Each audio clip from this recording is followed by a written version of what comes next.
Hi everybody, this is Rosa Sharon and I'm back again with another book review. I just recently finished The Night Travelers by Armando Lucas Carrera, and he also wrote The German Girl.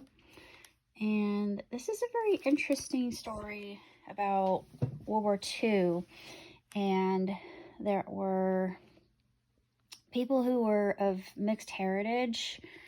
It was bad enough to be Jewish during the Second World War, but I'm thinking the blacks even suffered worse. But if you were of mixed blood, specifically if you were half German, they looked down on you, and there was ostracization and oppression, and it was a hellish time.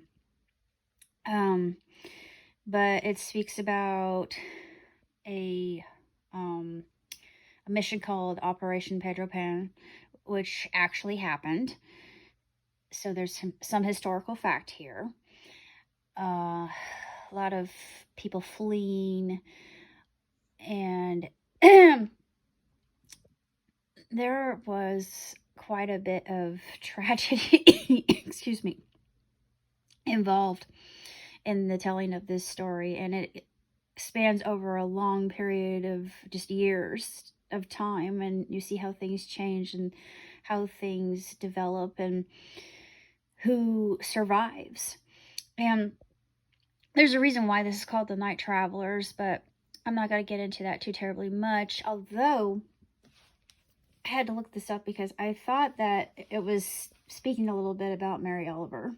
So I had to do a little bit of research, and I'm thinking that this actually fits the theme immensely well. But I really like this poem. I remembered that this is actually one of my favorite poems, so it was interesting.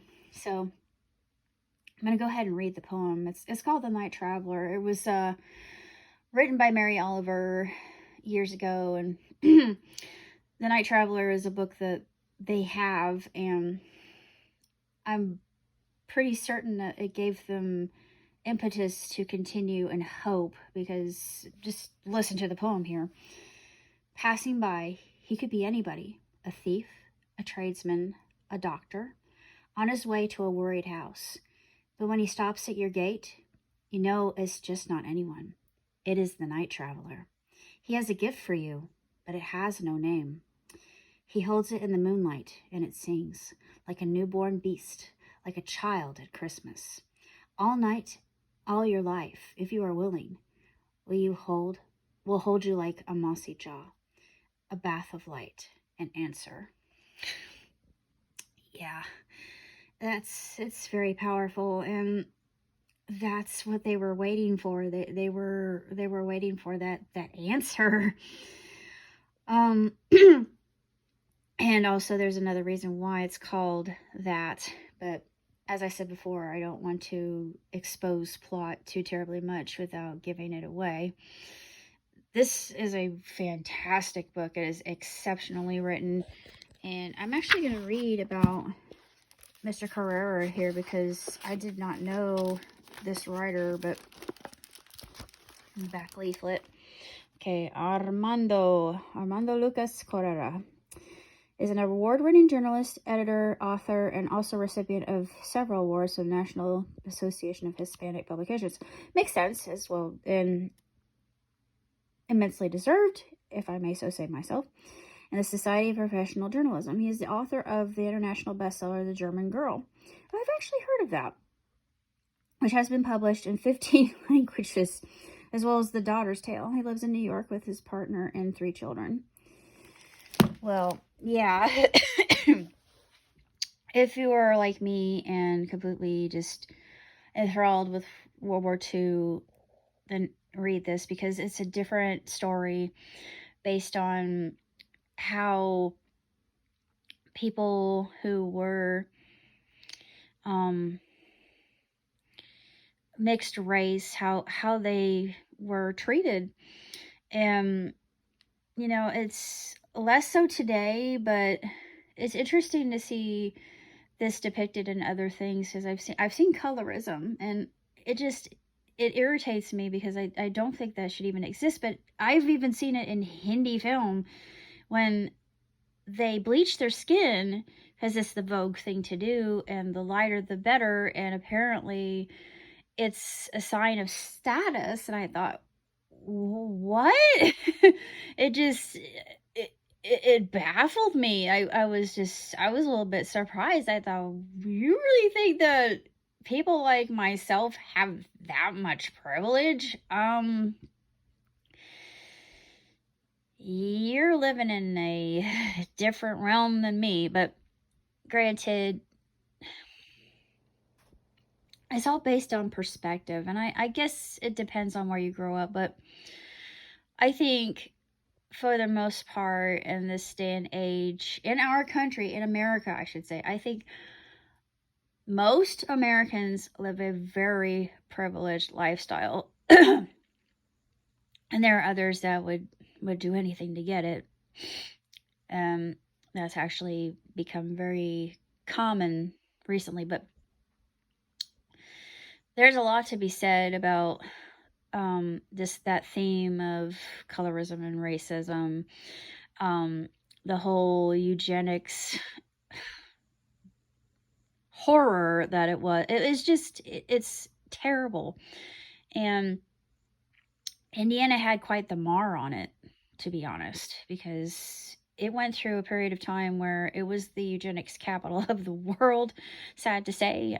We're not anymore. Thank God we overcame that. But it made me think about that, and just, I shudder to think. I thought, oh, I wouldn't have wanted to have lived in that time, because I am totally not for that. I think that everybody deserves a fair shake, no matter where they come from, no matter their color of skin. It does not matter. If they're willing and able, and they want to make a better life for themselves, like these people here, whether they had to, they had to, because it was death, life and death, quite literally at this time. And it's just, this book, I was just swept away. I was literally swept away. This is good storytelling. It really is. And actually, I wanted to read a little bit just because I just want to give you a taste. It's translated to night travelers are full of light. I like that saying by Rumi too, in the very beginning, because it's true. I'm just going to go ahead and just read a little snippet. Berlin, March 1931. The night Lilith was born, winter storms raged in the mist of spring. Windows closed, curtains drawn. Allie Keller writhed in pain on the damp sheets. The midwife clutched Allie's ankles. This time it's coming. After the contraction, the very last one, her life would change. Marcus, Allie thought. She wanted to cry out his name. Marcus couldn't answer her. He was far away. The only contact they had now was the occasional letter. Allie had started to forget his scent. Even his face had faded into darkness for a moment. She looked down at herself on the bed as though she were some other woman, as though the body in labor wasn't her own. Marcus, she said aloud, her mind increasingly restless. After everything they had been through together, after all they said and shared, Marcus had become a shadow to her. Their child would grow up without a father. Perhaps the father had never really wanted her after all. Perhaps this was always meant to be her daughter's destiny. What right did she have to interfere? And that right there, I thought, oh boy, we're in for a ride. Definitely. And it just gets better from there on out. I mean, his language, the way he describes the scenery, I could see everything, and it's so vivid and gritty and raw and real and devastating, and you feel for these people. You want the best for them. You want to see them thrive. And it brought to mind my family and my dad's side, and how I really need to do some digging, because mom's side I know everything about, and I'm proud of their side as well. But I think, yeah, I know everything I should about you, but dad's side is more of an enigma.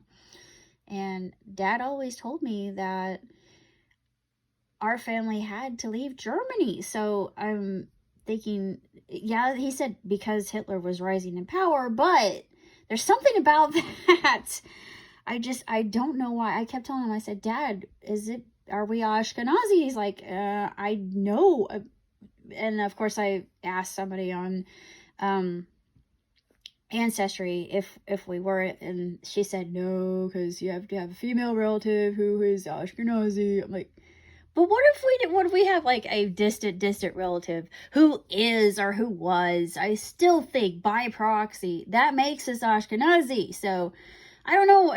I've always felt like this camaraderie with Jewish people that I can't really put my finger on. I love the Jewish people. I do. I can't help it.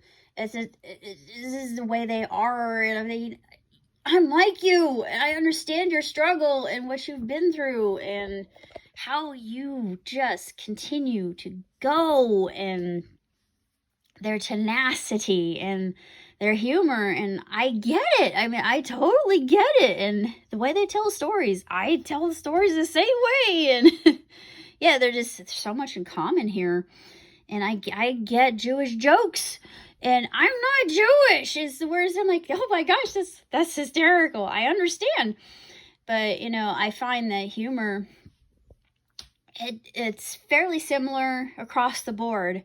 What a lot of people find funny, most people find funny, but a lot of things that we have in common, a shared experience as human beings. I think that's what really ties us together and why we can laugh together. So that's what I'm getting at. But like I said, Night Travelers is absolutely astronomical. If you have a chance to grab it, grab it. I finished it in a day. I feel bad. I thought, oh, come on. Seriously, Rose, do you have to finish these books in a day now? Yes, you do. But that means I just have to go back to the library, get myself some more books, and just delve myself into reading again, because it helps me write better. But that's basically all I have to say about the Night Travelers. And I just wanted to make another point. I'm hoping that books like this will help inspire people not to let oppressors beat them down. You cannot let people do that. It does not matter what they think of you. They don't understand. It's people like us who we gotta stick together. And you gotta have faith, and you just have to realize there are people that they're hateful, they're hate filled, and they don't understand. I don't know why. There are always going to be people like that, no matter what you do.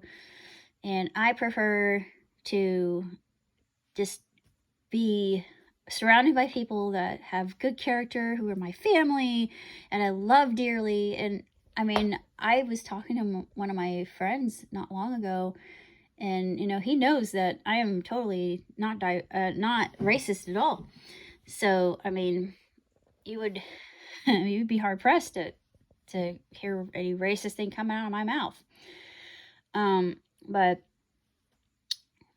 I think I owe it to my dad and my mom, especially my dad, because one of my dad's best friends was black, and I got a chance to meet her. And you know what? I kind of wonder how Willie is. And Willie, if you're out there watching this, I love you, and I owe you a whole lot of thanks for being my dad's friend, because you were an incredible woman, and you taught me a lot too.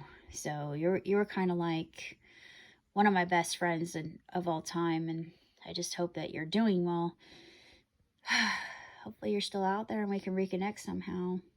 But your best friend is with God. I don't know if you know that, but he passed in 2016. So if you want to know how he is, well, he's with the Lord now. But hopefully I'm doing him I'm doing him proud. I have my ways of knowing though. Because he sends me signs all the time. Like today, I got a nickel. I thought, hey, you're hilarious, Dad. But I think that was just a general sign. I don't think the nickel's from him. He doesn't usually send me money. But warrior, help me out here. No, I'm just kidding. But that's basically all I have to say about Night Traveler. So until next time, live long and prosper. Ciao, Titsy.